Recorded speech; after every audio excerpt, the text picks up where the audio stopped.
ಸರಿ, white collar terrorism ಬಗ್ಗೆ ನೀವೇನು ಹೇಳ್ತೀರಾ? ಮುಸಲ್ಮಾನರು ಇಬ್ಬರು ನಾವು ಹಿಂದೂಗಳು ಜಾಸ್ತಿ ಅವ್ರ ಮೇಲೆ ನಿಗಾ ಇಟ್ಕೋಬೇಕು. ಮುಸಲ್ಮಾನರಲ್ಲಿ ಯಾಕೆ ಈ ಥರ ಆಗ್ತಿದ್ದಾರೆ, ಚಿಕ್ಕ ಹುಡುಗರಾಗಿಂದನೇ ಅವ್ರಿಗೆ ಇದೇ ಒಂದು ಯೋಚನೆಯಲ್ಲಿ ಬೆಳೆಸ್ತಾರೆ.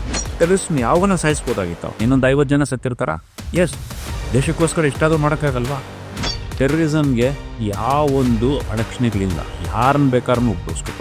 ಅಮಿತ್ ಶಾ ರಾಜೀನಾಮೆ ಕೊಡಬೇಕು, ಇದು ಇಂಟೆಲಿಜೆನ್ಸ್ ಡೈಲೂರ್ ಅಂತ ಹೇಳ್ತಾರೆ. ಸೊ ನನ್ನ ಪ್ರಕಾರ ಇದು ಒಂದು ಇಂಟೆಲಿಜೆನ್ಸ್ ಸಕ್ಸಸ್, ಗ್ರ್ಯಾಂಡ್ ಸಕ್ಸಸ್ ಅಂತ ಹೇಳ್ತೀನಿ ನಾನು. ನಮಸ್ಕಾರ, ದ ರಿಪೋರ್ಟರ್ಗೆ ನಿಮ್ಮೆಲ್ಲರಿಗೂ ಸ್ವಾಗತ. ನಾನು ರಕ್ಷಾ. ಇತ್ತೀಚೆಗೆ ನಡೀತಾ ಇರುವಂತಹ ಭಯೋತ್ಪಾದಕ ದಾಳಿಗಳು ದೇಶದ ಜನರನ್ನ ಬೆಚ್ಚಿ ಬೀಳಿಸಿರೋದಂತೂ ನಿಜ.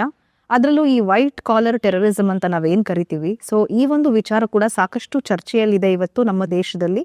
ಈ ವಿಚಾರದ ಬಗ್ಗೆ ಮಾತಾಡೋದಕ್ಕೆ, ಭಯೋತ್ಪಾದನೆ ಬಗ್ಗೆ ಮಾತಾಡೋದಕ್ಕೆ, ನಮ್ಮ ಇಂಟರ್ನಲ್ ಥ್ರೆಟ್ ಎಷ್ಟರ ಮಟ್ಟಿಗೆ ಇದೆ ನಮ್ಮ ದೇಶದಲ್ಲಿ ಅನ್ನೋದ್ರ ಬಗ್ಗೆ ಮಾತಾಡೋದಕ್ಕೆ, ಈ ವಿಚಾರದ ಸುತ್ತ ನಡೀತಾ ಇರುವಂತಹ ಘಟನೆಗಳ ಬಗ್ಗೆ ಬೆಳಕು ಚೆಲ್ಲೋದಕ್ಕೆ ನಮ್ಮ ಜೊತೆ ಇವತ್ತು ಬ್ರಿಗೇಡಿಯರ್ ರವಿ ಮುನಿಸ್ವಾಮಿ ಸರ್ ಇದ್ದಾರೆ. ಅವರನ್ನ ಕಾರ್ಯಕ್ರಮಕ್ಕೆ ಸ್ವಾಗತಿಸೋಣ. ಸರ್ ನಮಸ್ಕಾರ, ಕಾರ್ಯಕ್ರಮಕ್ಕೆ ಸ್ವಾಗತ. ನಮಸ್ಕಾರ. ಜೈ ಹಿಂದ್, ಭಾರತ ಮಾತೆಗೆ ಜಯವಾಗಲಿ, ನಮೋ ಪಾರ್ವತಿ ಪದವಿ, ಹರ ಹರ ಮಹಾದೇವ. ಸರ್, ಕಳೆದ ಬಾರಿ ನಾವು ಆಪರೇಷನ್ ಸಿಂಧೂರ್ ಬಗ್ಗೆ ಮಾತನಾಡಿದ್ವಿ. ಆಗ ನೀವು ಹೇಳಿದ್ರಿ, ಇದು ಇಲ್ಲಿಗೆ ನಿಲ್ಲೋದಿಲ್ಲ, ಇದ್ರ ಮುಂದುವರಿದ ಭಾಗ ಕೂಡ ಇರುತ್ತೆ, ಇಷ್ಟಕ್ಕೆ ನಿಲ್ಲೋದಿಲ್ಲ ಅನ್ನೋ ಒಂದು ವಿಷಯವನ್ನ ನೀವು ಪ್ರಸ್ತಾಪ ಮಾಡಿದ್ರಿ. ಅದರದ್ದೇ ಮುಂದುವರಿದ ಭಾಗನ ಇದು ಅಂತಂದ್ರೆ, ದೆಹಲಿಯಲ್ಲಿ ಏನು ಬ್ಲಾಸ್ಟ್ ಆಯ್ತು, ಭಯೋತ್ಪಾದಕ ದಾಳಿ ಆಯ್ತು, ಅದರದ್ದೇ ಮುಂದುವರಿದ ಭಾಗನ ಇದು ಅಂತ. ಡೆಫಿನೆಟ್ಲಿ ಇದು ಅದರ ಕಂಟಿನ್ಯೂಟಿನೇ ಅಂತ ಹೇಳ್ತೀನಿ. ಈಗ ನೋಡಿ, ನಾವು ಸ್ವತಂತ್ರ ಬಂದಾಗಿಂದ ಎಷ್ಟೊಂದು ಯುದ್ಧಗಳು ನಡೆದಿದೆ ಅಂತ ಎಲ್ರಿಗೂ ಗೊತ್ತಿದೆ. ಈ ಆಪರೇಷನ್ ಸಿಂಧೂರು ಕದನ ವಿರಾಮ ಆದ್ಮೇಲೆ ಭಾರತೀಯರು ಅದು ಕದನ ವಿರಾಮ ಅಂತಾನೆ ಹೇಳಿದ್ರೆ ಆಪರೇಷನ್ ಸಿಂಧೂರ್ ಮುಗೀತು ಅಂತ ಹೇಳಿ ಒಂದನೇದು. ಎರಡನೇದು, ಈಗ ಟ್ರಂಪ್ ಶೂ ಪಾಲಿಶ್ ಮಾಡಬೇಕು ಅಂದ್ರೆ ಆಸಿಮೋನಿನ ಬೆನಮ್ ಬರುತ್ತೆ ಅಂತ ಹೇಳ್ತಾರೆ. ಸೊ ಆಸಿಮೋನು ಸುಮಾರು ಸರಿ ಆ ಕಡೆ ಟ್ರಾನ್ಸ್ಫರ್ ಆಗಿದೆ. ಅದರ ನಂತರ ಟ್ರಂಪ್ಗೆ ನೊಬೆಲ್ ಪ್ರೈಸ್ ಬಗ್ಗೆ ಭಾಳ ವ್ಯಾಮೋಹ ಇತ್ತು, ಅದು ಸಿಗಲಿಲ್ಲ. ಸೊ ಅದು ಅವ್ರು ಹೇಳಿ ನಮ್ಮ ಭಾರತೀಯರು ನೆರವೇರಿಸಿದ್ರು. ಇಡೀ 4 ಕಡೆಯಿಂದ ಪ್ರಪಂಚದಲ್ಲಿ ನಮ್ಮ ಭಾರತಕ್ಕೆ ಸಹಾಯ ಬಂತು. ಭಾರತನೇ ಈಗ ಒಂದು ಬಲಿಷ್ಠವಾದ ಒಂದು ಸರ್ಕಾರ ಇದೆ ಅಂತ ಎಲ್ರಿಗೂ ಗೊತ್ತಿರೋ ವಿಷಯನೇ. ಸೊ ಇದನ್ನ ಕದರ್ಸೋ ತನಕ ಭಾರತ ನಮ್ಮ ಹಿಡಿತದಲ್ಲಿ ಬರೋದಿಲ್ಲ ಅಂತೇಳಿ ಅವ್ರಿಗೆ ಚೆನ್ನಾಗಿ ಗೊತ್ತಾಗಿದೆ. ಸೊ ಈ ಭಾರತನ ಹಿಂಗಾರು ಡಿಸ್ಟೆಬಿಲೈಸ್ ಮಾಡಬೇಕು. ಆವಾಗ ಒಬ್ಬ ಆಸಿಬುನಿದ ಒಪ್ಪಿ ಆ ಒಂದು 2-3 ಸ್ಟೇಟ್ಮೆಂಟ್ಗಳಾಗಿದೆ, ಅದನ್ನ ನೆನೆಸ್ಬಿಟ್ರೆ. ಪಾಕಿಸ್ತಾನ ಒಂದು ಡಂಪ್ ಟ್ರಕ್ ಅಂದ್ರೆ ಕಸ ಸಂಚಾಲನ ಮಾಡುವಂತ ಒಂದು ವಾಹನ, ಭಾರತ ಬಂದು ಶೈನಿ ಒಂದು ಮರ್ಸಿಡೀಸ್ ಬೆಂಜ್, ಅದ್ರ ಮೇಲೆ ಈ ಕಸತ್ತು ಸಂಚಾಲನೆ ಮಾಡುವಂತ ಒಂದು ವಾಹನ ಈ ಮರ್ಸಿಡೀಸ್ ಬೆಂಜ್ ಮೇಲೆ ಹೋಗಿ ಆಗಿದ್ರೆ ನಷ್ಟ ಮನ್ಸಿಗೆ ಆಗತ್ತೆ ಅಂತೇಳಿ ಫಸ್ಟ್ ಎದುರಿಸ್ತಾರೆ, ಟ್ರೈ ಮಾಡ. ಅದಾದ್ಮೇಲೆ ಈಗಲೇ ಜಸ್ಟ್ ಕೆಲವೊಂದು 3 ದಿನಗಳ ಒಂದೇನೆ ಅವರು ಆಸಿಮುಲ್ಲಿನ ಒಂದು ಅಮೆಂಡ್ಮೆಂಟ್ ತಂದಿದ. ಏನಾಗಿದೆ ಅಂದರೆ 3 ಪಡೆಗಳನ್ನು ಅವರ ಕಂಟ್ರೋಲಲ್ಲಿ ಇರಬೇಕು ಅಂತ ಹೇಳ್ಬಿಟ್ಟು, ಆಮೇಲೆ ಅವ್ರು ಏನು ಬೇಕಾದ್ರೂ ಅವರು ಆದೇಶ ಅದು ಅಪಾಯಿಂಟ್ಮೆಂಟ್ ಮಾಡ್ಕೊಳ್ಳೋದಕ್ಕೆ ಅವ್ರಿಗೆ ಒಂದು ಅಧಿಕಾರ ಬೇಕು, ಅವ್ರನ್ನ ಮಾಡಿಕೊ. ಓಕೆ, ಅದರ ಆದಮೇಲೆ ಈಗ ಭಾರತದಲ್ಲಿ ಜೈಷೆ ಮೊಹಮ್ಮದಲ್ಲಿ ಲೇಡಿ ವಿಂಗ್ ಅವರು ಗಂಡನನ್ನು ಸತ್ತಿನ ಆಪರೇಷನ್ ಸಿಂಧೂನಲ್ಲಿ. ಸೊ ಅವರು ಚೇಡು ತೀರಿಸ್ಕೋಬೇಕು ಅನ್ನೋದು ಆ ಮನಸ್ಸಲ್ಲಿ ಅದು ಉಗ್ದಾಗಿದ್ದಾನೆ ಹಾಕಿರೋ ಬೀಜ. ಯಾಕೆಂದರೆ ಒಂದು 7-8 ವರ್ಷದಿಂದ ಅವರಿಗೆ ಕುರಾನು ಗೊತ್ತಿಲ್ಲದೆ ಏನೋ ಅರ್ಥ ಇಲ್ಲದೆ ಏನೋ ಕಂಠಪಾಠ ಮಾಡೋದಕ್ಕೆ ಶುರು ಮಾಡ್ತಾರೆ. ಸೊ ಅದರ ಆಪರೇಷನ್ ಸಿಂಧೂರ್ ನಡೀತಾ ಆ ಜೈಷೆ ಮೊಹಮ್ಮದ್ ಮೇಲೆ ನಡೀತಾ ದಾಳಿರ ಮೇಲೆ ಆ ಜೈಷೆ ಮೊಹಮ್ಮದ್ ನಾಯಕ ಇದ್ದಾನಲ್ಲ, ಅವರ ಸ್ವಂತದವರೆಲ್ಲ ಸಾಕಷ್ಟು ಜನ ತೀರೋಗಿ ಅದರ ಜೇಡಿಸ್ಕೋಬೇಕು ಪ್ರಯತ್ನ ಪಡ್ತಾ ಇದ್ರು. ಆ ಪ್ರಯತ್ನದ ಒಂದು ಆಫ್ಟರ್ ಎಫೆಕ್ಟ್ಸ್ ಅಂತ ಹೇಳ್ತಾರೆ, ಅದು ಈ ಸೆಲ್ಲಿ ಹಿಡಿದಿದ್ದ ಬ್ಲಾಸ್ಟ್. ಅದ್ರ ಬಗ್ಗೆ ಯಾರಿಗೂ ಈ ಸಂಶಯ ಇರಬಾರ್ದು, ಸಂಶಯ ಗ್ಲೂಬಾರ್ದು ಅಷ್ಟೇ. ಅದ್ರ ಬಗ್ಗೆ ನಾನು it's all out of operation Sindoor. ಇದು ಕಂಟಿನ್ಯೂ ಆಗ್ತಾನೆ ಇರುತ್ತೆ ಯಾವಾಗ ತನಕ ಅವರು ಪಾಕಿಸ್ತಾನ ಇರುತ್ತೋ, ಪಾಕಿಸ್ತಾನ ಆರ್ಮಿ ಅವ್ರ ಸಹಾರ ನಡೀತಿರ್ತಾರೋ ಅದುವರೆಗೂ ಇದು ನಡೀತಾನೆ ಇತ್ತು. ಇದರಲ್ಲಿ ಪಾಕಿಸ್ತಾನ ಒಂದು ಅದನ್ನೇ ಅಲ್ಲಾಡಿಸೋರು ಬೇರೆ ಎಲ್ಲೋ ಕೂತ್ಕೊಂಡಿಕ್ಕ, ಸುಮ್ಮನೆ ಇವರು ಒಂದು ಮಿಡಲ್ ಮ್ಯಾನ್ ಥರ ಇವರು ಕೆಲಸ ಮಾಡ್ತಿದ್ದಾರೆ. ನಮ್ಮ ದೇಶದ ಮೇಲೆ ಇದರ ಪರಿಣಾಮಗಳು ಏನು ಅಂತ ಗೊತ್ತಿದ್ದೀರ, ಒಂಚೂರು ಗೊತ್ತೈತೆ. ಇವರು ಕೆಲಸ ಮಾಡ್ತಾರೆ, ಅವ್ರಿಗೆ ನಮ್ಮ ಭಾರತದ ಮೇಲೆ ಚೇಡಿಸೋದು, ಜಮ್ಮು ಆ್ಯಂಡ್ ಕಾಶ್ಮೀರ ಅವ್ರು ಹಿಡ್ಕೋಬೇಕು, ಭಾರತನೇ ಎದುರಿಸ್ಬೇಕು, ಅದೇ ಅವ್ರ ಮನಸ್ಸಲ್ಲಿ. ಸೊ ಅದರದ್ದು ಒಂದು ಸಣ್ಣ ದೃಶ್ಯ ಇದು, ಏನೋ ಆಗಬೇಕಾಗಿತ್ತು, ಬಟ್ ಸಣ್ಣ ದೃಶ್ಯದಲ್ಲಿ ನಾವು ತಪ್ಪಿಸ್ಕೊಂಡ್ವಿ. ಭಗವಂತನ ಆಶೀರ್ವಾದ ನಮ್ಮ ಭಾರತದ ಮೇಲೆ ಇದ್ದೇ ಅದರಿಂದ ನಾವು ತಪ್ಪಿಸ್ಕೊ. ಸರ್ ಹಾಗೇನೆ ಈಗ ನೀವು ಹೇಳಿದ್ರಿ ಏನೋ ದೊಡ್ಡದಾಗಬೇಕಾಗಿತ್ತು, ನಾವು ಚಿಕ್ಕದ್ರಲ್ಲಿ ತಪ್ಪಿಸ್ಕೊಂಡ್ರಿ ಅಂತ. ಸೊ ನಮ್ಮಲ್ಲೇ ಕೆಲ ಬಾಲಿಶ ಹೇಳಿಕೆಗಳನ್ನ ನಾವು ಕೇಳಿದ್ವಿ, ಇಂಟೆಲಿಜೆನ್ಸ್ ಫೇಲ್ಯೂರ್ ಅಂತ ಹೇಳಿಕೆಗಳು ಕೊಡುವಂಥದ್ದು. ಅಂದ್ರೆ ನಮ್ಮವರೇನೆ ಈ ತರದ ಹೇಳಿಕೆಗಳನ್ನ ಕೊಟ್ಟಾಗ ಇದನ್ನ ನೀವು ಹೇಗೆ ನೋಡ್ತೀರಾ ಅಂತ. ಈಗ ನೀವು ಟಿ ವಿ ನೋಡಿದರೆ ಅಮಿತ್ ಶಾ ರಾಜೀನಾಮೆ ಕೊಡಬೇಕು, ಇದು ಇಂಟೆಲಿಜೆನ್ಸ್ ಫೇಲ್ಯೂರ್ ಅಂತ ಹೇಳ್ತಾ. ನಾನು ಇಂಟೆಲಿಜೆನ್ಸ್ ಗ್ರ್ಯಾಂಡ್ ಸಕ್ಸಸ್ ಅಂತ ಹೇಳ್ತೆ, ಸುಮ್ಮನೆ ಸಕ್ಸಸ್ಸೇ ಅಲ್ಲ, ಒಂದು ದೊಡ್ಡ ವಿಜಯ ಅಂತೆ. ಯಾಕೆ ಅಂತ ಹೇಳಿದ್ರೆ ಸಾಕಷ್ಟು ಡಾಕ್ಟರ್ಗಳನ್ನೇ ಬಿದ್ದಿದ ಒಂದು ಸಣ್ಣ ಒಂದು ದೃಶ್ಯದಿಂದ. ಈಗ ಶ್ರೀನಗರಲ್ಲಿ ಕೆಲವೊಂದು ಪೋಸ್ಟರ್ಸ್ ಅಂಟಿಸ್ತಾರೆ. ಸಡನ್ನಾಗಿ ಈ ಪೋಸ್ಟರ್ಸ್ ಬಂದಾಗ ಇಡೀ ಶ್ರೀನಗರಲ್ಲಿರೋ ಜನರಿಗೂ ಸಮಸ್ಯೆ ಆಗತ್ತೆ, ಪೊಲೀಸ್ನವ್ರಿಗೂ ಒಂದು ಅನುಮಾನ ಬರುತ್ತೆ, ಹೆಂಗೆ ಏನು ಯಾಕಾಯ್ತು ಅಂತ. ಅವರು ವಿಡಿಯೋ ಸಂಶೋಧನೆ ಮಾಡಿದಾಗಲೇ ಅವಾಗ ಆ ಥರನೂ ಲೀಡ್ ಸಿಗತ್ತೆ. ಅವ್ನು ಸಾರಂಪುರ್ ಶಿಫ್ಟ್ ಆಗ್ತಾ ಅವ್ನು ಹಿಡ್ಕೊಂಡಾಗಲೇ ಸಾಕಷ್ಟು more than 6 doctors are involved in this. ಎಲ್ಲ ಓದಿರೋ ರೋಗ ನಿವಾರಣೆ ಮಾಡುವಂಥ ಒಂದು ಮಾನವ ಸುಧಾರಣೆ, ಮಾನವ ಆರೋಗ್ಯಕ್ಕೋಸ್ಕರ ಇದು ಮಾಡಬೇಕಾದ ಅವರು ಮೆಡಿಕಲ್ ಪ್ರೊಫೆಷನಲ್ಲಿ ಮಾಡಬೇಕಾದ್ರೆ ಅವರೊಂದು ಓದ್ ತಗೊಳ್ತಾರೆ. ನಾವು ಎಂದೇ ಒಂದು ರೋಗಿಗಳ ನಾವು ಒಂದು ಒಳ್ಳೆ ಒಂದು ಮನಸ್ಸಿಂದ ಅವ್ರಿಗೆ ಕಡಿಮೆ ಖರ್ಚಿಂದ ಅವ್ರಿಗೆ ಗುಣ ಮಾಡಬೇಕು ಅಂತ ಒಂದು ಓದ್ ತಗೊಳ್ತಾರೆ. ಬಟ್ ಇಂಥವ್ರಿಗೆಲ್ಲ ಯಾವ ಓದ್ತು ಅಂತ ಅನ್ಸುತ್ತೆ. ಅವರೇ ಈ ಕೆಲಸದಲ್ಲಿ ಇನ್ಸ್ಟಾಲ್ ಮಾಡಿದ್ದಾರೆ ಅಂತ ಹೇಳಿದ್ರೆ, ನೀವು ಉಳಿದಿತ್ತು ನಿಮ್ಗೆ ಬಿಡ್ತೀನಿ. ನಾನು ಅದು ನನ್ನ ಬಗ್ಗೆ ಅಧ್ಯಕ್ಷ ವಿವರಣೆ ಕೊಡೋದಕ್ಕೆ ನನಗೆ ಇಷ್ಟ ಇಲ್ಲ. ಅಷ್ಟೇ ಅಲ್ಲ, ಈಗ ಅಲ್ಫತಾ ಯೂನಿವರ್ಸಿಟಿಯಲ್ಲಿ ರೆಸಿನ್ ಅನ್ನೋ ಒಂದು ಇದು ಹರಳೆಣ್ಣೆಯನ್ನು ಮಾಡುವಂಥ ವಸ್ತು, ಅದಕ್ಕೆ ಟೇಸ್ಟ್ ಇಲ್ಲ, ರುಚಿ ಇಲ್ಲ, ವಾಸನೆ ಇಲ್ಲ. ಏನ್ ಬೇಕಾದ್ರೂ ನಾನು ಅದನ್ನೇ ಬೆರೆಸ್ಬಿಟ್ರೆ, ಹೌದು, ದೇವಸ್ಥಾನದ ಪ್ರಸಾದಗಳಲ್ಲಿ ಬೆರೆಸಬೇಕು, ಬೀದಿಲ್ ಮಾರುವಂತ ಆ ಬೀದಿಲ್ ಮಾರು ಅವ್ರಿಗೇನು ಗೊತ್ತಾಗತ್ತೆ? ಅವ್ರಿಗೆ ನಾನು ಬಂದು ಒಳ್ಳೆ ಡ್ರೆಸ್ ಮುಂದೆ ಜೊತೆ ಸ್ವಲ್ಪ ಮಾತಾಡ್ಕೊಂಡು ಏನು ಗೊತ್ತಿಲ್ಲ ನಂಗೆ ಹಾಕ್ಬಿಟ್ರೆ ಅವ್ನಿಗೆ ಬೆರೆಸ್ತಾನೆ, ಕೊಡ್ತಾ ತಿಂತಾರೆ, ಸಾಕು. ನೀರಲ್ಲೂ ಕೂಡ ಬೆರೆಸ್ಬೇಕು, ಬೆರೆಸ್ಬೋದು, ನೀರಲ್ಲಿ ಕೊಡಿಸ್ಬೋದು, ಊಟದಲ್ಲಿ ಬೆರೆಸ್ಬೋದು, ಏನೇನು ತಿನ್ನೋ ಬದಲು ಪದಾರ್ಥಗಳಿದೆಯೋ ಅದಲ್ಲೆಲ್ಲ ಬೆಳೆಸ್ಬೋದು. ಅಷ್ಟೇ ಅಲ್ಲ, 3 ಟನ್ ಅಂದರೆ 2900 so let's take it as 3 tons ammonium nitrate explosives, various explosives, AK-47 pistols ಬರಬಂತಾಗಿದೆ. ಸೊ ಇದೆಲ್ಲ ಇದು ಆಗಿದ್ರೆ ಲಕ್ಷಾಂತರ ಜನ ಸಾಯ್ತಾರೆ. ಹೌದು. ಸೊ ಅದು ಏನಾಯಿತು ಅಂತ ಹೇಳಿದ್ರೆ, ಆ ಮನುಷ್ಯ ಕಾರ್ ಓದಿಸ್ಕೊಂಬಂದ್ರೆ ಟೆನ್ಷನ್ ಎಲ್ಲ ಅವನಿಗೆ. ಅದು ನಾವು ಸಿಗಾಕೊಂಡ್ರೆ ನಮಗೆ ಈ ಲೈಫ್ ಲಾಂಗು ತೇಲಾಗತ್ತೆ, ನಾವು ಬಿಡುಗಡೆ ಆಗೋದಿಲ್ಲ. ಸೊ ಬೆಟರ್ ಟು ನಾವು ಸಾಯ್ಬೇಕು ನಿರ್ಧಾರ ತಗೊಂಡು ಆಗಿರೋ ಒಂದು ವಿಷಯ. ಅದು ಡೆಲಿಬ್ರೇಟಾಗಿ ಮಾಡಿರೋ ವಿಷಯ, ಈ ಭಯದಿಂದ ಮಾಡಿರೋ ವಿಷಯ.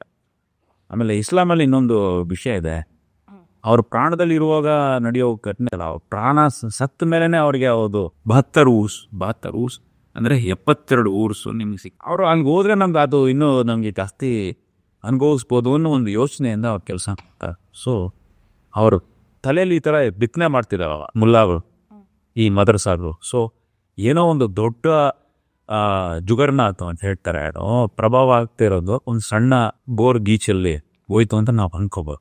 ಸೊ ನನ್ನ ಪ್ರಕಾರ ಇದು ಒಂದು ಇಂಟೆಲಿಜೆನ್ಸ್ ಸಕ್ಸಸ್, ಗ್ರ್ಯಾಂಡ್ ಸಕ್ಸಸ್ ಅಂತ ಹೇಳ್ತೀನಿ ನಾನು. It's not A failure. ಯಾರು ಅದ್ರ ಬಗ್ಗೆ ಫೇಲ್ಯೂರ್ ಅಂತ ಹೇಳ್ತಿದ್ದಾರೋ ಅವರು ತನ್ನ ಹೆಸರು ಚೆನ್ನಾಗೆ ಪ್ರಭಾವ ಆಗ್ಬೇಕು ಅಂತೇಳಿ ಉಪಯೋಗಿಸ್ತಾರೆ ವಿನಃ ಅದ್ರ ಬಗ್ಗೆ ಜನರು ಯಾವ ಒಂದು ಸಂಶಯ ಇಟ್ಕೋಬಾರ್ದು. ಇದು ಒಂದು ದೊಡ್ಡ ಜಯ ಅಂತಾನೆ ನಮಗೆ ಜಯ ಅಂತ ಹೇಳ್ತೇವೆ. ಜಯ ಸರ್, ಇನ್ನು ನೀವು ವೃತ್ತಿಯಲ್ಲಿದ್ದಾಗ ಈ ತರದ ಘಟನೆ ಏನಾದರೂ ನಡೆದಿತ್ತಾ ಅಂತ? ಬಿಕಾಸ್ ನಾವು ಈ ಘಟನೆ ನೋಡೋದಾದ್ರೆ, ಈಗ ಹೊರಗಿನ ಶತ್ರುವಿಂದ ನಮಗೆ ಎಷ್ಟು ಥ್ರೆಟ್ ಇದೆಯೋ ಅದಕ್ಕಿಂತ 10 ಪಟ್ಟು ಅಥವಾ 100 ಪಟ್ಟು ಜಾಸ್ತಿ ಒಳಗಿನ ಶತ್ರುಗಳೇನಿದ್ದಾರೆ ಅವರಿಂದ ನಮ್ಮ ದೇಶಕ್ಕಾಗಿರ್ಬೋದು, ನಮ್ಮ ನಿವಾಸಿಗಳಿಗಾಗಿರ್ಬೋದು ತುಂಬಾನೇ ಥ್ರೆಟ್ ಇದೆ. ಸೊ ಈ ವಿಚಾರಕ್ಕೆ ಸಂಬಂಧಪಟ್ಟ ಹಾಗೆ ನೀವೇನ್ ಹೇಳ್ತೀವಿ? ಶತ್ರು ಅಂತ ಹೇಳಿದ್ರೆ ನಮಗೆ ಪಾಕಿಸ್ತಾನ, ಈ ಕಡೆ ಒಂದು ಚೈನಾ ನಮಗೆ ಗೊತ್ತಿದೆ. ಶತ್ರು ಅಂತ ಯಾರೋ ಒಂದು ಕಾಮಿಗೆ ಹೌದು, ರಕ್ಷಾ ಅಂದ್ರೆ ರಕ್ಷಾ ನನ್ನ ಶತ್ರು ಅಂದ್ರೆ ನನ್ನ ಜೊತೆ ಅವ್ರು ಏನೇನು ಮಾಡ್ತಾರೆ ಅಬ್ಸರ್ವ್ ಮಾಡ್ತಾರೆ. ಆದರೆ ಈ ಭಯೋತ್ಪಾದಕ ಇದೆಯಲ್ಲ, ಅದು ಎಲ್ಲಿ ಯಾವ ಸಮಯದಲ್ಲಿ ಯಾವ ರೂಪದಲ್ಲಿ ಅದು ಹೊರಗಡೆ ಬರುತ್ತೆ ಅಂತ ಗೊತ್ತಾಗ್ತದೆ. ಏನಾದ್ರೆ ಸ್ಲೀಪರ್ ಸೆಲ್ಸ್ ಅಂತ ಹೇಳ್ತಾರೆ, ಅದು ಸ್ಲೀಪರ್ ಸೆಲ್ಸ್ ಬೇಕಾದಷ್ಟಿದೆ. ಇಲ್ಲ ಯಾರಿಗೂ ಈ ಇಡೀ ವಿಶ್ವನೇ ಅದರಂಥ ಒಂದು ವಿಷಯ ಇದು. ಇಂಥ ಓದೋರವರು ಈ ಥರ ಮಾಡ್ತಾರ ಅಂತ ಒಂದು ದೊಡ್ಡ ಐತಿ. ಇದುವರೆಗೂ ಏನು ಹೇಳ್ತಾ ಇದ್ರು, ಬಡತನ ಇಲ್ಲಿದೆ, ಹೌದು, ಅವರು ಬರಹ ಇಲ್ವೋ ಅಲ್ಲಿ ಇದು ನಡೀತದೆ ಇರ್ತದೆ. ಈಗ ಇದು ನೋಡಿದ್ರೆ ಟೆರರಿಸಮ್ಗೆ ಯಾವೊಂದು ಅಡಕ್ಷಣೆಗಳಿಲ್ಲ. ಯಾರನ್ನ ಬೇಕಾದ್ರೂ ಉಪಯೋಗಿಸ್ಕೋಬೋದು. ಇಲ್ಲೇ ಡಾಕ್ಟರ್ ಬಂದಿದ್ದಾರೆ, ನಾಳೆ ವಕೀಲರು ಬೇಕಾದ್ರೆ ಅಷ್ಟು ಜನ ಇದ್ದಾರವ. ಕಪಿಲ್ ಸಿಬ್ಬಲ್ಲು, ಪ್ರಶಾಂತ್ ಭೂಷಣ್, ಅಭಿಷೇಕ್ ಮನು ಸಿಂಘ್ವಿ, ನಿಶಾಂತ್ ದವೆ, ಇಂದಿರಾ ಜೈಸಿಂಗ್. ಆ ಕೇಸು ಮುಸಲ್ಮಾನರ ಬಗ್ಗೆ ಅಲ್ಲಿ ದರ್ಜೆ ಆಗತ್ತೋ ಸರ್ವೋಚ್ಚ ನ್ಯಾಯಾಲಯದಲ್ಲಿ, ಇವ್ರುಗಳೇ ಇದೇ ಒಂದು ಟೀಮ್ ಬರ್ತಾವೆ. ಓಕೆ, ಅವ್ರಿಗೆ ಇದುವರೆಗೂ ಯಾಕೆ ಅವ್ರಿಗೆ ಸರ್ಕಾರ ಇವ್ರ ಮೇಲೆ ಏನು ಕ್ರಮ ತಗೊಂಡಿಲ್ಲ ನನ್ಗೊಂದು ಆಶ್ಚರ್ಯ ಆಗ್ತದೆ. ಇಂಥವ್ರ ಪರವಾಗಿ ವಾದ ಮಾಡೋದಕ್ಕೆ ಅವಕಾಶನೇ ಕೊಡಬಾರ್ದಲ್ವ? ಅವಶ್ಯನೇ ಕೊಡಬಾರ್ದು. ಏನು ಅಂತದ್ದು ತಿಳ್ಕೊಬೇಕು. ಬಟ್ ಏನ್ ಫಂಡಿಂಗ್ ಬರ್ತಿದೆ ಅಂತ ಗೊತ್ತಾಗಬೇಕು. ಯಾಕಂದ್ರೆ ಸುಮ್ಮನೆ ಸಣ್ಣ ಸಣ್ಣ ಪುಟ್ಟ ವಿಷಯಗಳಿಗೆಲ್ಲ ಕೋಟ್ಯಾಂತರ ರೂಪಾಯಿ ಬರ್ತಿತ್ತು. ಇದು ಮಾತ್ರ ನನಗೆ ನಮ್ಗೆ ಯಾವುದೊಂದು ಸಂಶಯ ಇಲ್ಲ. ಅದಾದ್ಮೇಲೆ ಈ ಸೋಷಿಯಲ್ ಮೀಡಿಯಾ ಇನ್ಫ್ಲೂಯೆನ್ಸ್ ಇತ್ತು ಕೆಲವು. ಈಗ ಮೊನ್ನೆ ಯಾರೋ ಒಬ್ರು ಇದು ಬಾಲಿವುಡ್ ಆಕ್ಟ್ರೆಸ್ಗಳು ಇವತ್ತು ಒಂದು 252 ಕೋಟಿ ರೂಪಾಯಿ ಈ ಮಾದಕ ವಸ್ತುಗಳ ಬಗ್ಗೆ, ಟ್ರಾನ್ಸ್ಶಿಪ್ಮೆಂಟ್ ಬಗ್ಗೆ ಮಾತಾಡಿದ್ರೆ ಆಲ್ರೆಡಿ ಸಾಕಷ್ಟು ಅರೆಸ್ಟ್ಗಳು ಆಗಿದೆ ಬಾಲಿವುಡ್ನಲ್ಲಿ. ಸೊ ಈ ಥರ ಯಾರನ್ನ ಬೇಕಾದ್ರೂ ನಾವು ಇಟ್ಕೊಟ್ಟು ಮಾಡ್ಬೋದು. ಅದರಿಂದ ಏನು ಬೇಕಾದ್ರೂ ಹಾಕ್ಬೋದು. ನಾವು ಇದಕ್ಕೊಂದು ಜಾತಿ, ಇದಕ್ಕೊಂದು ಪಾವರ್ಟಿ, ಎಜುಕೇಶನ್ ಯಾವುದು ಮ್ಯಾಟರ್ ಆಗಲ್ಲ, ಯಾವುದು ಒಂದು ಅಡಕ್ಷಣೆಗೆ ಇಲ್ಲ ಅಂತ ನಮ್ಗೆ ಇದು ಪ್ರೂವ್ ಆಯ್ತು. ಕರೆಕ್ಟ್, ಪ್ರೂವ್ ಆಯ್ತು. ಸೊ 100 ಜನ 100 ಹೇಳ್ತಾರೆ. ಒಂದು ಸೈನಿಕನಾಗಿ ನಾನು ಹೇಳೋದು ಇಷ್ಟನ. ಸೊ ಯಾರನ್ನೂ ನಾವು ನಂಬೋದಿಕ್ಕ, ನಂಬಲು ಬಾ. ಮುಖ್ಯವಾಗಿ ನಮ್ಮ ಒಳ ದೇಶದಲ್ಲಿರುವ ಶತ್ರುಗಳು ನಾವೇ ಅದನ್ನು ಹೊರಗಡೆ ತರಬೇಕು. ಪ್ರತಿಯೊಂದು ಸಾರ್ವಜನಿಕನ ಕರ್ತವ್ಯ. ನಾನು ನಿಮ್ಮನ್ನು ಇನ್ಫ್ಲೂಯೆನ್ಸ್ ಮಾಡ್ಬೇಕಂದ್ರೆ ನೀನೋ ಒಂದು ಎಲ್ಲಿಯೋ ಅನ್ಕನೆಕ್ಟೆಡ್ ವಿಷಯದಿಂದ ಅಪ್ರೂವ್ ಮಾಡ್ಕೊಂಡು ನಿಮಗೆ ಹಾಗೇ ತೊಗೊಂಡು ಬಂದು, ಈಗ ನಾವು ಈ ಕಾವೇರಿ ನದಿ ಹರಿತಿದೆ, ಅದರಲ್ಲಿ ಕಾಲುವೆಗಳು ಹರಿಬಿಟ್ಟು ಕೃಷಿ ಕಾರ್ಯಕ್ರಮಗಳಿಗೂ ನಾವು ತಗೊಂಡು ಹೋಗ್ತೀವಿ. ಅದೇ ಥರ ನೀವು ತಗೊಂಡೋಗಿ ಆ ಸ್ಥಳ ಪುತ್ತ ಅದನ್ನು ನಾವು ಅರ್ಥ ಮಾಡ್ಕೊಂಡು ನಾವು ನಮ್ಮ ಇಂಟೆಲಿಜೆನ್ಸ್ ಏಜೆನ್ಸೀಸು ಪೊಲೀಸ್ ಅವ್ರನ್ನೇ ನಾವು ಇದು ಮಾಡಬೇಕಾಗಿದೆ. ಇಲ್ಲಾಂದರೆ ಇದು ಇದಾವೆ. ಸೊ ಈ ಥರ ಒಳಶತ್ರುಗಳು ಬೇಕಾದಷ್ಟು ಚೆನ್ನಾಗಿದೆ. ಸರಿ, ವೈಟ್ ಕಾಲರ್ ಟೆರರಿಸಮ್ ಬಗ್ಗೆ ನೀವೇನು ಹೇಳ್ತೀರಾ? ಮುಸಲ್ಮಾನರಿಗಿಬ್ರು ನಾವು ಹಿಂದೂಗಳು ಜಾಸ್ತಿ ನಾವು ಅವ್ರ ಮೇಲೆ ನಿಗಾ ಇಟ್ಕೋಬೇಕು. ಇವರು ಈಗ ನಡೀತಿದೆಯಲ್ಲ, ಸಂಶೋಧನೆ ನಡೀತಿದೆ, ಅಲ್ಲಿ ಎಲ್ಲ ಎನ್ಕ್ವೈರಿ ನಡೀತಿದೆ. ಅವ್ರ ಮೂಲಕವಾಗಿಂತ ಬರೋ ಲೀಡ್ಶಿಪ್ ಕೊಟ್ಟು ಇವರೆಲ್ಲ ಯಾರು ಅಂತ ಹಿಡಿದು, ಅನ್ಲೆಸ್ ನಾವು ಅದ್ರ ಮೇಲೆ ನಾವು ಸಂಪೂರ್ಣ ಪ್ರಭಾವ ಹಾಡಲಿಲ್ಲ ಅಂತ ಹೇಳಿದ್ರೆ ಕಂಟ್ರೋಲ್ ಬರೋದಿಲ್ಲ. ಸೊ ಒಳ ಶತ್ರುಗಳಿಂದ ನಮ್ಗೆ ಆಗೋಷ್ಟು ನಾಶ ಹೊರದೇಶ ಶತ್ರುಗಳಿಂದ ಆಗಲ್ಲ. ಹೌದು, ಯಾವಾಗೋ ಒಂದ್ಸರಿ ಆಗ ಚೈನಾ ಜೊತೆ 1962 ಆಗಿದೆ. ಮತ್ತೆ ಅವ್ರಿಗೆ ನಮ್ಮ ಮೇಲೆ ಅಟ್ಯಾಕ್ ಮಾಡೋದಕ್ಕೆ ಅವ್ರಿಗೆ ಮನಸ್ಸಿಲ್ಲ. ಅವ್ರಿಗೆ ಮನಸ್ಸು ಹಾಕಿಲ್ಲ ಅಂತ ಹೇಳಿದ್ರೆ ಅವ್ರಿಗೊಂದು ಮುಂದುವರಿಬೇಕು ಅಂತ ಅವ್ರಿಗೊಂದು ಮನಸ್ಸಿದ್ದೆ. ಪಾಕಿಸ್ತಾನ ಹಾಕಾರ, ಪಾಕಿಸ್ತಾನ ಭಾರತನ ಹಾಳು ಮಾಡೋದು, ಪಾಕಿಸ್ತಾನ ಭಾರತನ ಅದು ಬಿಟ್ಟು ಅವ್ರು ನಡೆಸಿರ್ತಾರೆ ಏನಿದೆ. ಸೊ ಅದರಲ್ಲೇ ಬೆಳೆಸ್ತಾ ಇದ್ದಾರೆ. ಇಷ್ಟೇ ಹೇಳೋದು, ಪ್ರತಿಯೊಂದು ಸಾರ್ವಜನಿಕನು ಅವ್ರಿಗೆ ಒಂದು ನಮ್ಮ 6ನೇ ಅರಿವು ಅಂತ ಹೇಳ್ತಾರಲ್ಲ, 6ನೇ ಅರಿವನ್ನು ಉಪಯೋಗಿಸ್ಕೊಟ್ಟು ಈ ಥರ ಯಾರು ನಮಗೆ ಚಾನಲೈಸ್ ಮಾಡ್ತಾರೋ ಅವ್ರನ್ನೇ ಬಗ್ಗೆ ಸೈಲೆಂಟಾಗಿ ಕೊಡಬೇಕು, ಓಪನ್ನಾಗಿ ಕೊಡ್ಬಾರ್ದು. ಇಲ್ಲ ಹೊಳ್ಬಿಟ್ರೆ ನನ್ಗೆ ಗೊತ್ತಾಗ್ಬಿಡ್ತದೆ. ನಾಳೆ ದಿನ ಅವರು ಜಾಗೃತಿ ಆಗೋಗ್ತಾರೆ. ಸೊ ಆ ಜಾಗೃತಿ ಮಾಡ್ಬಿಟ್ಟು ಸೈಲೆಂಟಾಗಿ ಕಂಪ್ಲೇಂಟ್ ಮಾಡ್ಬಿಟ್ಟು ಅಲ್ಲಿ ಬಿಟ್ಬಿಟ್ರೆ ಅವ್ರು ಉಳಿದಿತ್ತು ಸೆಕ್ಯೂರಿಟಿ ಏಜೆನ್ಸೀಸ್ ನೋಡ್ಕೊ. ಸೊ ನಮ್ಮ ನಿಗಾ ಜಾಸ್ತಿ ನಮ್ಮ ಇಂಟರ್ನಲ್ ಎನಿಮೀಸ್ ಬಗ್ಗೆ ಮೇಲೆ ಜಾಸ್ತಿ ಇರಬೇಕು. ಓಕೆ ಸರ್, ಈಗ ಆರ್ಮಿ ಇಂಟರ್ವೆನ್ಷನ್ ಬಗ್ಗೆ ಮಾತಾಡೋದಾದ್ರೆ, ಈ ಥರದ ಘಟನೆಗಳು ನಡೆದಾಗ ಇಂಟೆಲಿಜೆನ್ಸ್ ಟೀಮ್ ಜೊತೆ ಇರ್ಬೋದು, ಅಲ್ಲಿ ಲೋಕಲ್ ಕಾಪ್ಸ್ ಜೊತೆ ಇರ್ಬೋದು, ಹೇಗೆ ಆರ್ಮಿಯವರು ಜೊತೆಗೂಡಿ ಈ ಒಂದು ಘಟನೆನ ಟ್ಯಾಕಲ್ ಮಾಡೋದಕ್ಕೆ ಪ್ರಯತ್ನ ಪಡ್ತಾರೆ ಅಂತ. ಮುಂಬೈಯಲ್ಲಿ ಒಂದು ಅಟ್ಯಾಕ್ ನಡೀತು, ಅದು ಕೇಳ್ಕೊಂಡ್ರು ಬಂತು. ಸೊ ಈ ಸಿವಿಲಿಯನ್ ಏರಿಯಾಸಲ್ಲಿ ಬೀದಕ್ಕಾದ್ರೆ ನಾವು ಜಾಸ್ತಿ ಆಗಲ್ಲ. ಬಟ್ ನಾವು ಒಂದು ತಯಾರಿಯಲ್ಲಿ ನಾವು ಯಾವತ್ತೂ ಇರ್ತೀವಿ. ಯಾಕೆಂದರೆ ಯಾವ ಬೇಕಾದ್ರೂ ನಮ್ಮನ್ನು ಕರೆ ಹಾಕೋದು. ಒಂದು 2-3 ಅವರ್ಸ್ ನೋಟಿಸಲ್ಲಿ ನಾವು ಮೂವ್ ಆಗೋದಕ್ಕೆ ರೆಡಿ ಇರ್ತೀವಿ. Sometime 2-3 hours is also too much. Move ಅಂತ ಹೇಳಿದ್ರೆ ಮೂವ್ ಆಗೋದಕ್ಕೆ ವಿತಿನ್ ಹಾಫ್ ಆನ್ ಅವರ್ ನಾವು ಆ್ಯಕ್ಷನ್ಸ್ ರೆಡಿ ಇರ್ತೀವಿ. ಸೊ ಬೇಕಾದಷ್ಟು ಇಂಟೆಲಿಜೆನ್ಸ್ ಏಜೆನ್ಸಿ ಇವೆ ಭಾರತದಲ್ಲಿ. ಒಂದು ನ್ಯಾಷನಲ್ NIA ಇದೆ, ಇನ್ನೊಂದು ರಾ ಇದೆ, FBI ಇದೆ, ಸ್ಟೇಟ್ CIDs ಎಲ್ಲ ಇರುತ್ತೆ. ನಮ್ಮ ಮಿಲಿಟರಿ ಇಂಟೆಲಿಜೆನ್ಸ್ ಇರುತ್ತೆ, ನೆಟ್ವರ್ಕ್ ಇರುತ್ತೆ. ಅದ್ರ ಬಗ್ಗೆ ಎಕ್ಸ್ಚೇಂಜ್ ಆಗ್ತಾನೆ ಇರುತ್ತೆ ಈ ಕಡೆ. ಬಟ್ ಮಿಲಿಟರಿ ಏರಿಯಾದಲ್ಲಿ ನಡೆದರೆ ನಾವು ಇಮಿಡಿಯೇಟಾಗಿ ನಮಗೆ ಕೆಲಸ ಏನು, ನಾವು without any delay Q Creations teams ಅಂತ ಇರುತ್ತಾರೆ, ಆ ಏರಿಯಾನ ಕಾರ್ಡನ್ ಮಾಡ್ತೀವಿ. ಇಲ್ಲ ಅವ್ರು ಯಾವ ಕಡೆ ಅವರು ಇದು ಏನದು ತಗ್ಸ್ಕೊಂಡು ಹೋಗಿತ್ತು ಅದನ್ನೆಲ್ಲ ನೋಡ್ಕೊಂಡು ಅಲ್ಲಿ ಹೋಗಿ ಟ್ರ್ಯಾಕ್ ಮಾಡಿ ಅಲ್ಲಿ ಇದು ಮಾಡ್ತೆ. ಆಪರೇಷನ್ ಸಿಂಧೂರಲ್ಲಿ ಆ 3 ಜನ ಇದಾಗಿರೋ ಆ 3 ಜನ ತೊಟ್ಟಿವ. ಒಂದು ಉಸಿರಾಗಿ ಹಿಡಿಯೋದು ಅಂತ ಬಸ್ಸು ಜೀವಂತದ್ದು ಹಿಡಿಬೇಕು ಅಂತ ಹೇಳ್ತೀವಿ, ಬೈ ಜೀವಂತಕ್ಕಂತ ಹಿಡಿಬೇಕು. ಅವರಲ್ಲಿ ಸಿಕ್ಕೋ ಒಂದು ಮಾಹಿತಿಗಳನ್ನು ಇಟ್ಕೊಂಡು ನಾವು ಇನ್ನು ಫಲದಲ್ಲಿ ಏನು ಹಿಡಿತದೆ ಅಂತ ನಮ್ಗೆ ಗೊತ್ತಾಗುತ್ತೆ. ಅದ್ರ ಬಗ್ಗೆ ಈಗ ಅದರಲ್ಲೂ best only need to know basis ಅವ್ರಿಗೆ ಹೇಳ್ತಿದ್ದ. ಯಾಕಂದರೆ ಜಾಸ್ತಿ ಹೇಳಿದ್ರೆ ಅವರ ಗುಟ್ಟು ಬಯಲಾಗ್ಬಿಡ್ತದೆ ಅಂತ ಹೇಳ್ಬೋದು. ಯಾರನ್ನೇ ಯಾವ ಒಂದು ಕೆಲಸ ಉಪಯೋಗಿಸೋದಕ್ಕೆ ಅಷ್ಟು ಮಾತ್ರ ಅವ್ರಿಗೆ ತಿಳ್ಕೊತಾ ಇದೆ, ಅಷ್ಟು ಜಾಸ್ತಿ ಅವ್ರಿಗೆ ಗೊತ್ತಾಗ್ತಾ ಇಲ್ಲ. ಸೊ ನಮ್ಮ ಕೆಲಸ ಇಷ್ಟೇ, ನಮ್ಮ ಏರಿಯಾದಲ್ಲಿ ನಡೆದ್ರೆ ಅವ್ರನ್ನ ನಾವು ಬಿಡೋದಿಲ್ಲ. ಅದನ್ನೇ ಫಸ್ಟ್ ಕಂಟೈನ್ ಅಂದರೆ ಫಸ್ಟು ಕಾರ್ಡಪ್ ದೆನ್ ಕಂಟೈನ್ ಐತ್ರಿ. ಒಂದು ಕಂಟ್ರೋಲ್ ತೊಗೊಬಾರ್ದು, ಫರ್ದರ್ ಡ್ಯಾಮೇಜ್ ಆಗ್ತಾ ಇದ್ದಂಗೆ ನೆಕ್ಸ್ಟ್ ಬಂದು ಅವ್ರನ್ನೇ ನ್ಯೂಟ್ರಲೈಸ್ ಮಾಡೋದಕ್ಕೆ ಆ ಸಿವಿಲ್ ಏರಿಯಲ್ಲಿ ನಾವು ಹರಿದ್ರೆ ನಾವು ಹೋಗ್ತೀವಿ, ಇಲ್ಲ ಪೊಲೀಸ್ನವ್ರು ಅದು. ಸರ್, ಇನ್ನು ನಿಮಗೆ ಟ್ರೈನಿಂಗ್ ಸಂದರ್ಭದಲ್ಲಿ ಈ ಥರದ ಘಟನೆಗಳು ದೇಶದಲ್ಲಿ ನಡೆದಾಗ ಸರ್, ನೀವು ಆರ್ಮಿಯಲ್ಲಿದ್ದವರು, ನಿಮಗೆ ಟ್ರೈನಿಂಗ್ ಸಂದರ್ಭದಲ್ಲಿ ಮಾನಸಿಕವಾಗಿ ಎಷ್ಟು ನಿಮ್ಮನ್ನು ಗಟ್ಟಿಗೊಳಿಸ್ತಾರೆ, ಅಂದರೆ ಪ್ರಿಪೇರ್ ಮಾಡ್ತಾರೆ ಅಂತ? ಅಫ್ಕೋರ್ಸ್ ನಿಮಗೆ ಫಿಸಿಕಲಿ ಸಾಕಷ್ಟು ಟ್ರೈನಿಂಗ್ ಮಾಡುವಂಥದ್ದನ್ನು ಹೊರತುಪಡಿಸಿದ್ರೆ ನಿಮ್ಮನ್ನ ಎಮೋಷ್ನಲಿ ಸೈಕಲಾಜಿಕಲಿ ಹೇಗೆ ಪ್ರಿಪೇರ್ ಮಾಡ್ತಾರೆ ಇಂಥ ಘಟನೆಗಳಿಗೆ ನೀವು ಹೋರಾಡಬೇಕು ಅದ್ರ ವಿರುದ್ಧ ಅಂದಾಗ? ಇದು ಭಾಳ ಸ್ಪೆಸಿಫಿಕ್ ಆಗಿ ನನಗೆ ಆನ್ಸರ್ ಮಾಡೋದಕ್ಕೆ ಇಷ್ಟ ಇಲ್ಲ. It's part of our training ಶುರುವಿಂದ ಕೊನೆಯವರೆಗೂ. ಬಟ್ ಟ್ರೈನಿಂಗ್ ಮುಗಿದ ಮೇಲೂ ನಮ್ಗೆ ಇದು ಒಂಥರ ನಡೀತಾ ಇರ್ತವೆ. ಅರೆ ಯುದ್ಧ ಅದನ್ನ ಹೆಂಗೆ ತಡೆಯೋದು, ಹೆಂಗೆ ಜಯಿಸೋದು, ಅದ್ರ ಬಗ್ಗೆ ನಮಗೆ ಫಲ ಹೇಳ್ತಿರ್ತಾರೆ. ಸ್ನೇಹಿತರು ನಮ್ಮ ಜೊತೆಲಿ ಕೆಲಸ ಮಾಡ್ತಿದ್ದವು ಎಲ್ಲ ಸತ್ತು ಬೀಳ್ತಿರ್ತಾರೆ ಪಕ್ಕದಲ್ಲಿ. ಬಟ್ ಇದ್ರ ನಾವು ಅದ್ರ ಬಗ್ಗೆ ನಾವು ಎಮೋಷ್ನಲಿ ಇಲ್ಲ. ಒಂದು ಸಿವಿಲಿಯನ್ಸ್ ಅಂತ ಹೇಳಿದ್ರೆ ಫ್ರೆಂಡು ಇಲ್ಲ ನಮ್ಮ ಒಂದು ತಾಯಿ ಮಗ ಸತ್ತೋದ್ಕೊಂಡು ಏನು ಹಿಂಗೆ ಬಿಹೇವ್ ಮಾಡ್ತಾರೆ, ಅದು ಭಾಳನೇ ಇದೆ. ಇದೆಲ್ಲ ನಾವು ಸರಿಲಿಡ್ತೀವಿ. ನಮ್ಮ ಗುರಿ ಏನು? ಶತ್ರು ಬಿಟ್ಟು ಬೇರೆ ಏನು ಅದು ನಡೀತೀವಿ ಅಷ್ಟೇ. ಅದಕ್ಕೆ ಮೇಲೆ ನಾನು ಹೇಳಕ್ಕಾಗಲ್ಲ, ಹೇಳುವ. ಓಕೆ ಸರ್, ಈಗ ನಮ್ಮ ದೇಶದ ಜನರಿಗೂ ಕೂಡ ಒಂದು ಭಯ ಇರುತ್ತೆ, ಒಂದು ಚಿಂತೆ ಇರುತ್ತೆ. ಸೊ ಈ ಥರದ ದಾಳಿಗಳು ನಡೆದಾಗ ಭವಿಷ್ಯದಲ್ಲಿ ಯಾವುದೇ ಸಿಟಿ ಮೇಲೆ ಅಥವಾ ನಮ್ಮ ದೇಶದ ಯಾವುದೇ ಒಂದು ಪ್ರದೇಶದ ಮೇಲೆ ಈ ಥರ ದಾಳಿ ನಡಿಬಹುದು ಅನ್ನೋ ಒಂದು ಚಿಂತೆಯಲ್ಲೂ ಕೂಡ ಜನ ಇರ್ತಾರೆ. ಅವರು ಕೂಡ ಮೆಂಟಲಿ ಡಿಸ್ಟರ್ಬ್ ಆಗಿರ್ತಾರೆ. ಸೊ ನಮ್ಮ ದೇಶವಾಸಿಗಳಿಗೆ ನೀವೇನು ಹೇಳ್ತೀರಾ ಈ ವಿಚಾರಕ್ಕೆ? ಸಿಂಪಲ್. ಈ ಪಹಲ್ಗಾಮ್ ಇನ್ಸಿಡೆಂಟ್ 3 ಜನ ಭಯೋತ್ಪಾದಕರು, 2,000 ಜನ ಅವರೆಲ್ಲ ತಿಳ್ಕೊಂಡಿದ್ದಾರೆ. ಆ ಭಯೋತ್ಪಾದಕರನ್ನ ಅಲ್ಲೇ ಮುಗಿಸ್ಬೋಕೆ. ಸೊ ಆ ಟ್ರೈನಿಂಗ್ ನಮಗೆ ಸ್ಕೂಲಿಂದ ಬರಬೇಕು, ಅಲ್ಲಿಂದ ನಾವು ಗಳಿಸ್ಕೊಡ್ಬೇಕು. ಈ ಥರ ಒಂದು ಇನ್ಸಿಡೆಂಟ್ ನಡೆದ್ರೆ ಹೋಗತ್ತೆ. ಯಾಕೆ ಸೈನಿಕರು ಸಾಯಲ್ವ? ಸೈನಿಕರು ಸಾಯ್ತಾರಲ್ವ? ಸೈನಿಕರು ಅಂಗವೈಕಲ್ಯನೂ ಆಗ್ತಾರೆ.